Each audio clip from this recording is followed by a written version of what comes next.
குழந்தைகளே, இது சிந்துபாத் என்ற இளம் கடலோடியின் கதை.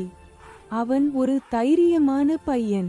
கடலையும் உலகையும் பார்க்க வேண்டும் என்று கனவு கண்டான். அவனுக்கு ஒரு விளையாட்டு நாய்க்குட்டியும் நண்பனாக இருந்தது. ஒரு நாள் சிந்துபாத் தனது கிராமத்தை விட்டு ஒரு பெரிய மரக் கப்பலில் பயணிக்க முடிவு செய்தான். அவன் கண்கள் மகிழ்ச்சியால் மின்னின. முதல் நாள் கடல் அமைதியாக இருந்தது. சூரிய ஒளி நீல நீரில் மின்னியது. கப்பலில் உள்ளவர்கள் சிரித்து பேசினார்கள்.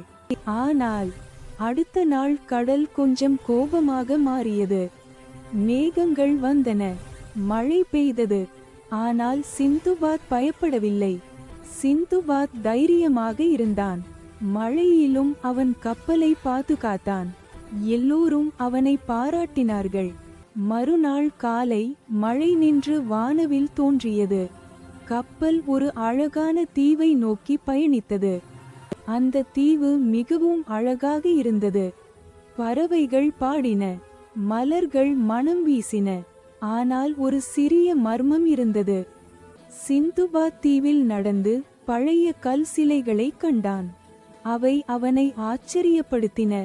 ஒரு குகையில் சிந்துபாத் ஒரு மின்னும் மாயக்கல் கண்டான். அது அவனை பார்த்து மின்னியது. திடீரென அந்த கல் மெதுவாக பேசியது. சிந்துபாத், உன் சாகசம் இப்போது தொடங்குகிறது என்று சொன்னது. சிந்துபாத் மகிழ்ச்சியடைந்தான். அவன் அந்த கல்லை பிடித்து, நான் தயார் என்று சொன்னான். அந்த கல் காற்றில் மிதந்து ஒரு மாய வரைபடத்தை காட்டியது. அது ஒரு புதையல் இடத்தை சுட்டிக்காட்டியது. சிந்துபாத் தன் நண்பர்களுடன் கப்பலுக்கு திரும்பினான். எல்லோரும் புதிய சாகசத்துக்கு தயாரானார்கள். சூரியன் மறையும் போது கடல் தங்க நிறத்தில் மின்னியது. சிந்துபாத் சிரித்து, இன்னும் நிறைய பயணிக்க வேண்டும் என்றான். குழந்தைகளே, இது சிந்துபாத் கதையின் முதல் பகுதி. ஒரு சிறு பையனின் கனவு கடலில் பறந்த கதை. அடுத்து என்ன நடந்தது என்று அடுத்த வீடியோவில் சொல்கிறேன். மேலும் இது போன்ற மாயமான கதைகளை காண GINT சேனலை சப்ஸ்கிரைப் செய்யவும், லைக் மற்றும் ஷேர் செய்ய மறக்காதீர்கள்.